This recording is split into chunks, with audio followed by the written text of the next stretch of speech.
যা কিছু আমাদেরকে সুখ দেয় সে কিন্তু দুঃখও পিছন পিছন টেনে আনে।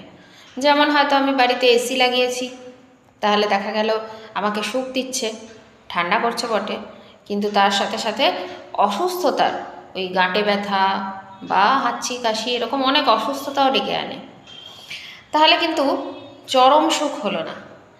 আবার ধরো মোবাইল দেখছো, মোবাইলও আমাদের আনন্দ দেয়, অনেক কিছু দেখতে পাচ্ছি, অনেক রং বেরঙের জিনিস দেখছি, কিন্তু তার পিছনে পিছনেও ওই চোখ খারাপ বা হয়তো যারা কানে ওই হেডফোন সবসময় লাগিয়ে রাখে তাতে হয়তো কানে সমস্যা, এরকম বিভিন্ন রকম অসুস্থতা টেনে নিয়ে আসছে।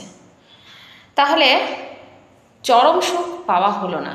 তবে হ্যাঁ, এই মোবাইলই কিন্তু আবার আমাদের পরম সুখ দিতে পারে। সেটা কীরকম? যেমন আমরা হয়তো এমন কিছু দেখছি, নাচ গান, সেটা দেখে খুব আনন্দ পাচ্ছি, তার মধ্যে হঠাৎ একটা ভিডিও এলো যেখানে কোনো সাধু পুরুষ তিনি বলছেন যে ভগবানের নাম জপ করো, তাতে তোমার জীবনের অনেক বালাই, মানে অনেক খারাপ কেটে যাবে এবং আগামী দিন তোমার আরও সুন্দর হবে।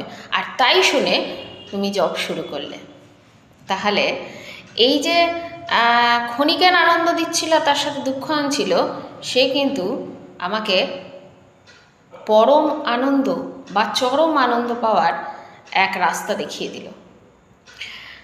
এই আমার জীবনটা উন্নতির দিকে যে নিয়ে গেল, মোবাইলই নিয়ে গেল, তখন থেকে মোবাইলও কিন্তু ভালো হতে পারে।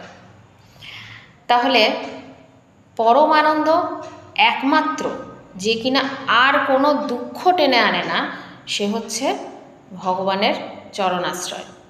তাকে জানা, তার নাম গান করা, জপ যতটা করা যায়, যেটুকু আমাদের সংসার গৃহে থেকে সব সামলে করা যায় সেটুকুই করা।